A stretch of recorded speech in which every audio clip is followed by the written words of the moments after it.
The following is a presentation given by Leeza Steindorf, founder and director at Core Success, international thought leader, motivational speaker, and award-winning author.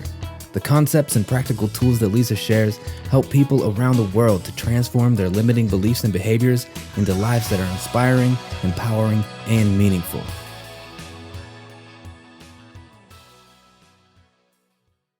So prevention is where productivity, efficiency, and well-being can thrive. And when you create an environment like that, then things have the least chance to spiral out of hand, for inefficiency to start, for lack of communication to come. It's where people can really operate at their optimal. And that's what you're looking for. And then, of course, we have the 10 or 20% of the time where friction happens or misunderstandings take place. That's life. But if we can create the environment ahead of time that we have the best chances for things to run smoothly, when those other things happen, the frustrations, the miscommunications, the lack of productivity, we have a huge buffer to deal with them because we're not chasing our tail. We're not putting out fires. We have a foundation of efficiency, of that 80-20 rule, that 80% is functioning, and we have the capacity then to deal with the things that aren't working. When you begin a different role and you're asked to do different tasks, there's an adjustment period and a learning curve. That's just the way it is.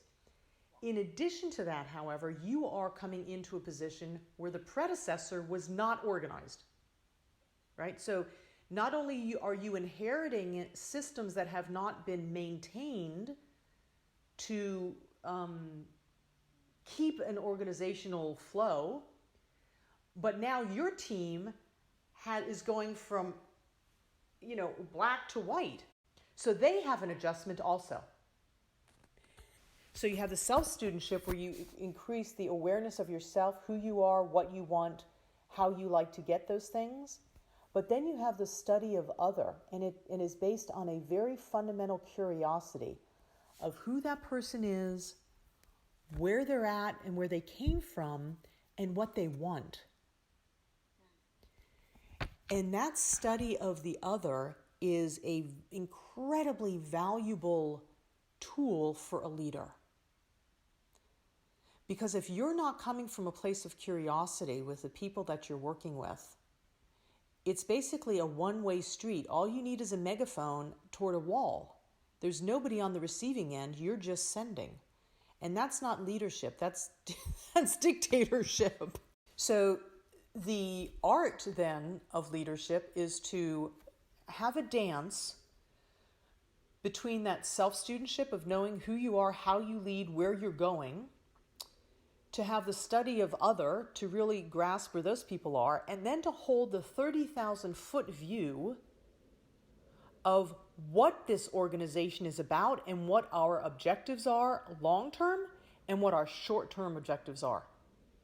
And now how do you weave those things together?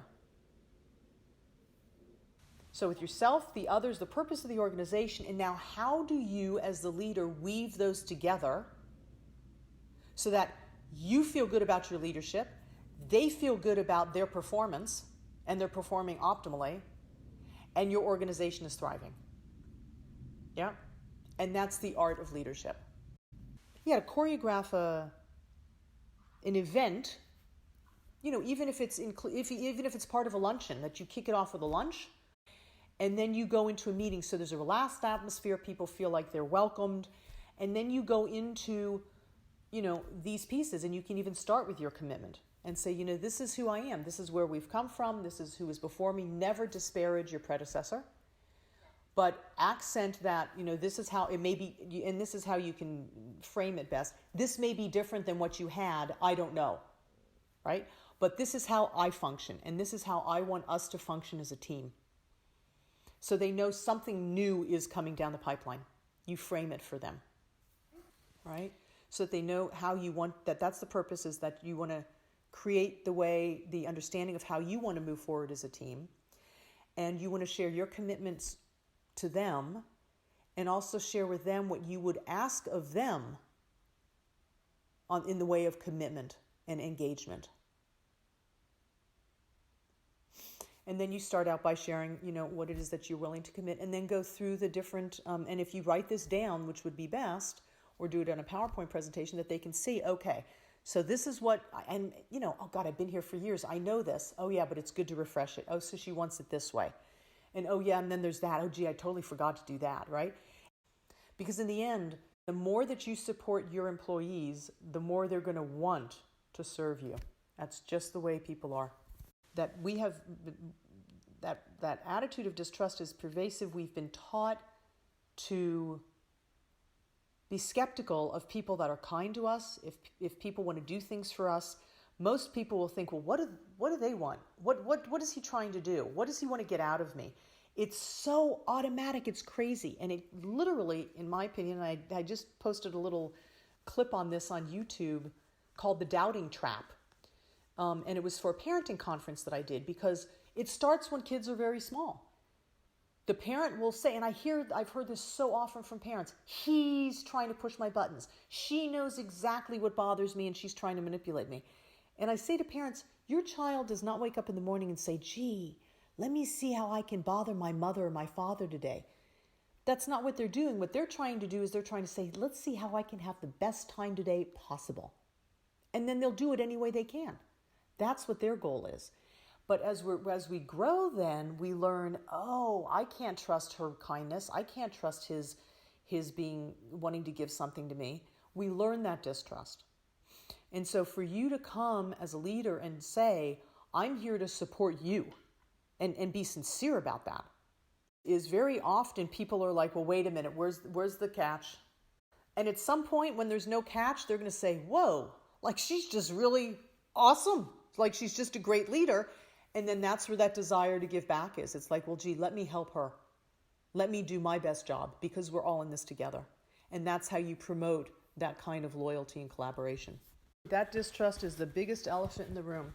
And when we thematicize it, when we actually speak to it, it's hugely empowering. And most people be like, oh, I don't think that.